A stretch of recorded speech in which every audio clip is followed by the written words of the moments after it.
बिहार प्रदेश का रहने वाला एक लड़का जो कि रुपए कमाने के लिए सऊदी अरब जाता है। और जब सऊदी अरब जाता है तो वहां कुछ साल वो नौकरी करता है। जैसे ही उसको घर आना होता है, उस पे एक इल्जाम लगता है, एक जुर्म का आरोप लगता है। और दरअसल ये जुर्म जो रहता है, एक रेप का मामला रहता है, बलात्कार जैसे जुर्म का जो कि मामला उस पे लगता है। जब ये मामला कोर्ट में पहुंचता है तो आप लोगों को तो पता ही है कि सऊदी अरब का कानून जो है बड़ा ही सख्त है। अगर जो ऐसा मामला कुछ आता है तो जो व्यक्ति ऐसा घिनौना काम किया रहता है उसको बीच चौराहे पे फांसी दी जाती है, उसकी गर्दन को काट के अलग कर दिया जाता है।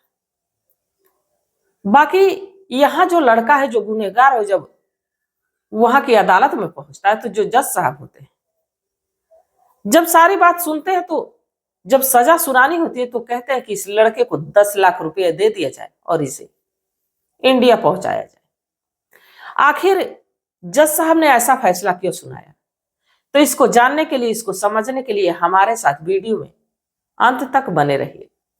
नमस्कार, मैं सावित्री यादव यस के क्राइम सफर में आप सभी का स्वागत करती हूँ। उम्मीद है यस के क्राइम सफर की सारी फैमिली अच्छी होगी, अपना ख्याल रख रही होगी। आज मैं जिस सच्ची घटना को लेकर आप लोगों के बीच हाजिर हूँ बेहद हैरान कर देने वाली है, और कुछ देर के लिए आप भी सोचने और समझने पर मजबूर हो जाएंगे कि लोग इस हद तक कैसे गिर जाते हैं। तो इस घटना की शुरुआत करूं उससे पहले जितने भी हमारे भाई बहन, जितने भी हमारे दोस्त मित्र चैनल पे नए हैं, अभी तक चैनल को सब्सक्राइब नहीं किए तो चैनल को सब्सक्राइब कर लिए। और अगर जो आप लोग जो भी कमेंट करते हैं, अपनी जो भी सलाह देते हैं, राय देते हैं, मुझे ये बेहद खुशी होगी कि आप लोग अपने नाम के साथ अपने इलाके का नाम भी साझा किया करिए, ताकि मैं जब भी कमेंट में आप लोगों का नाम पढ़ूं, आप लोगों का नाम बताऊं, तो मैं आपके जिले का, आपके कस्बे का, आपके मोहल्ले का नाम भी बता सकूं। और इस घटना को सुनाने का मेरा उद्देश्य किसी को परेशान करना और किसी को आहत करना नहीं है, बल्कि बस इसलिए कि लोगों को जागरूक करना, लोगों को सचेत करना है। तो चलिए ज्यादा बात ना करते हुए इस घटना की शुरुआत करते हैं। दरअसल जो घटना है बिहार प्रदेश का एक जिला लगता है बेगूसराय। इसी बेगूसराय का रहने वाला रहमान खुर्शीद पढ़ने लिखने में तो ज्यादा समय नहीं दे पाया, क्योंकि गरीबी के चलते वो ज्यादा पढ़ नहीं सका। बाकी मेहनत मजदूरी में वो कहीं भी कोई भी काम मिलता तो कर लेता।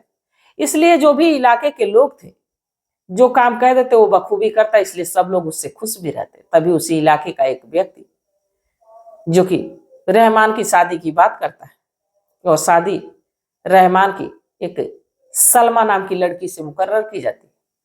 ठीक जिस डेट पे शादी की डेट फिक्स होती है उसी डेट पे रहमान और सलमा की शादी होती।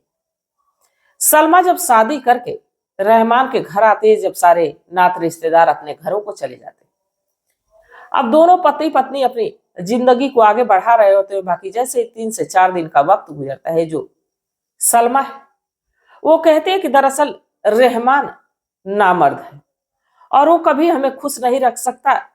रुपए पैसे से या खाने से पेट नहीं भरता, पति का प्यार भी चाहिए। अब ऐसा सलमा कहती है, अपने मायके वालों को फोन करती है और सीधे मायके चली जाती है, और फिर आने का नाम नहीं ले लेती। अब ये जो बात है नामर्द वाली, उस इलाके में धीरे धीरे फैलने लगती है, जो कि अब रहमान से भी लोग पूछने लगते हैं कि तुम्हारी पत्नी तो तुम्हें नामर्द साबित करके चली गई। जिससे कि ये जो रहमान है बड़ा ही दुखी होता है। वो कई डॉक्टरों के पास जाता है, कई वैद्यों के पास जाता है, दवाई भी लेता है। बाकी अब यहाँ उसको ठीक नहीं लगता, क्योंकि चाहे उससे कम उम्र के लोग हों, चाहे उससे ज्यादा उम्र के लोग हों, सारे लोग हमेशा किसी ना किसी बात को लेकर उसको चिढ़ाते कि तुम तो नामर्द हो, तुम्हारी पत्नी तो छोड़ के चली गई।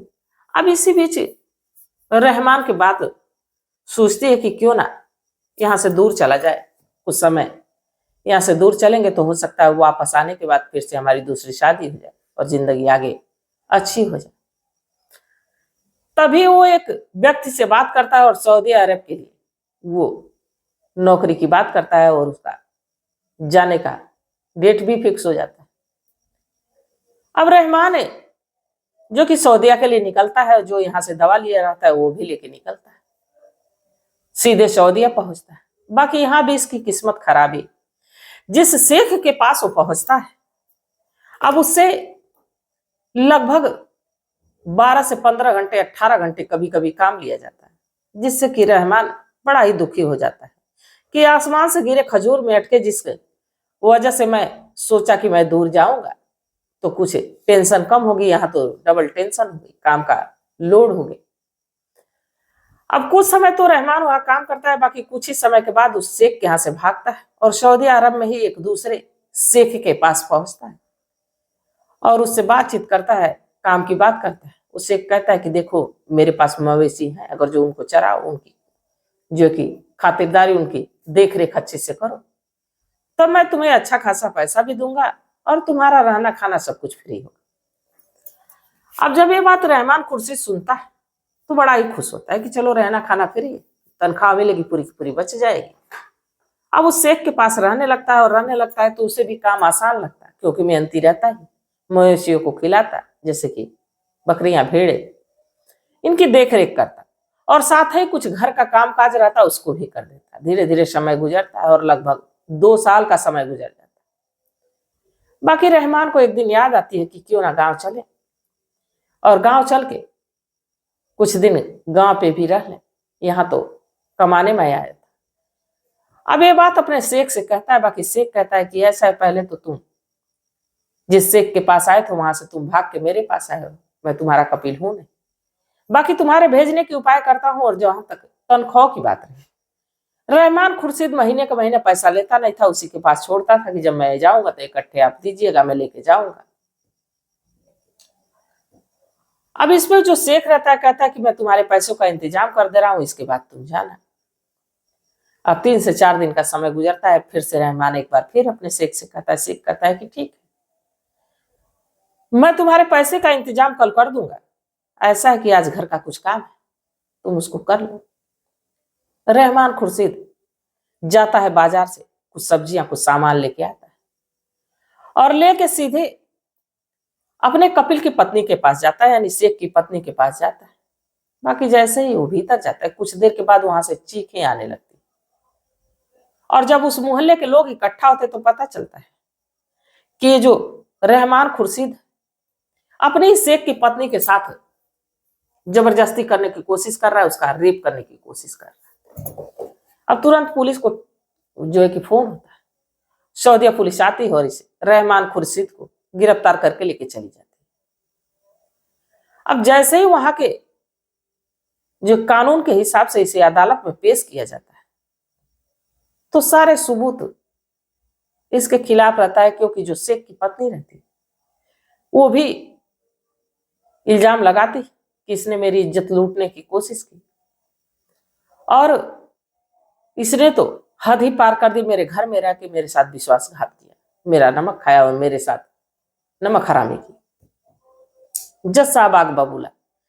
बाकी कहते हैं कि हर मुजरिम को एक बार अपनी सफाई का मौका दिया जाता है। उस लड़के रहमान खुर्शीद से पूछा जाता है। रहमान खुर्शीद जो है कि कहता है कि हाँ, मैंने एक बार नहीं बल्कि इसका तो मैं 2 सालों से रेप कर रहा था, और ये रेप नहीं बल्कि इसकी अनुमति से मैं इसके साथ 2 सालों तक शारीरिक संबंध बना रहा था। जब ऐसा कपिल सुनता है तो वो भी आग बबूला, और जो उसकी पत्नी रहती है वो भी उठ के खड़ी हो जाती है और कहती है कि ऐसा इसने नहीं किया। वो कहता है कि मैंने किया, मैंने 2 साल तक इसके साथ संबंध बनाया। जज साहब सोचते हैं कि एक लड़का जिसको अपनी जान की नहीं पड़ी है और अपने गुनाह को इस कदर कबूल रहा है कि 2 साल की बात कर रहा है, एक बार की बात नहीं कर रहा। अब जब जज साहब इस बात को सुनते हैं तो कहते हैं कि तुम्हें तो कड़ी से कड़ी सजा मिलेगी, सजाए मौत मिलेगी।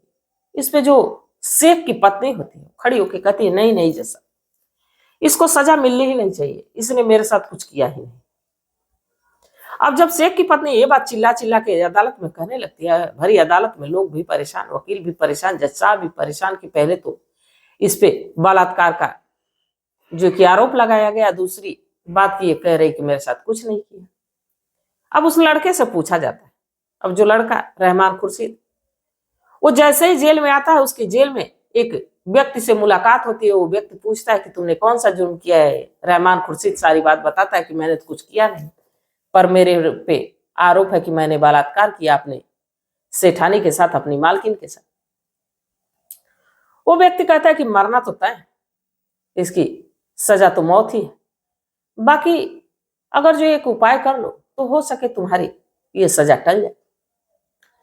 उसने बताया कि ऐसा कि तुम जाना और जितने दिन इस शेख के पास रहे उतने दिन का कबूलनामा जज साहब के सामने रखना, कहना कि मैं इसके साथ 2 साल किया ऐसा।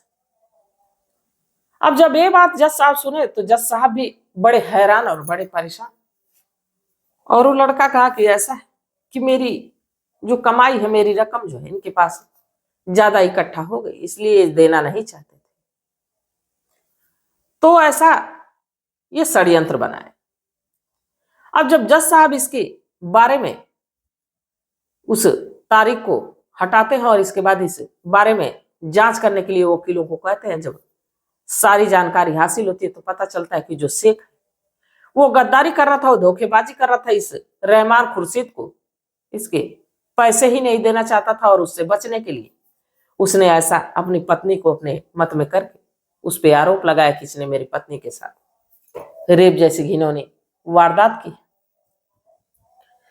अब फिर से जब ये मामला कोर्ट में आता है, जज साहब बैठे होते हैं सारे लोग के सामने, उस लड़के को बाइज्जत रिहा करते हैं और जो शेख रहता है उससे कहते हैं कि इसको इसके 2 साल की कमाई के अलावा इसके साथ रियायत बरती जाए और 10 लाख रुपए इसको अलग से दिया जाए और इसको इंडिया जो है कि पहुंचाया जाए। जब ऐसा शेख पे जो है कि पैसा देने का आदेश होता है, शेख भी हैरान, आखिरकार अब कानून की बात थी। उसे उसके 2 साल की कमाई के अलावा उसे 10 लाख रुपए दिया जाता है और साथ ही उसे वहां की प्रशासन जो है इंडिया पहुंचाती। तो ये लड़का अपनी बुद्धि से और अपने विवेक से फिर से इंडिया वापस आ गया। बाकी अगर जो बात की जाए, अगर जो ऐसा उसके साथ नहीं होता तो शायद एक बेगुनाह सऊदीया में फांसी चढ़ जाता।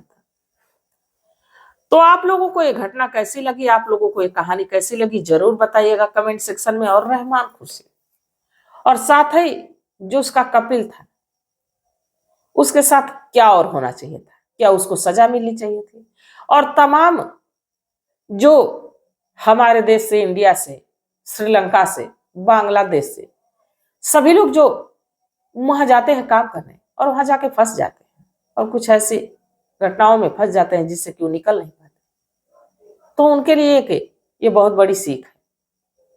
तो आप लोग अपनी राय, अपनी सलाह कमेंट सेक्शन में जरूर दीजिएगा। तब तक आप लोग अपना ख्याल रखिए, अपने परिवार का ख्याल रखिए, बाल बच्चों का ख्याल रखिए। मिलते हैं कल एक नई वीडियो के साथ, तब तक के लिए जय हिंद, जय भारत।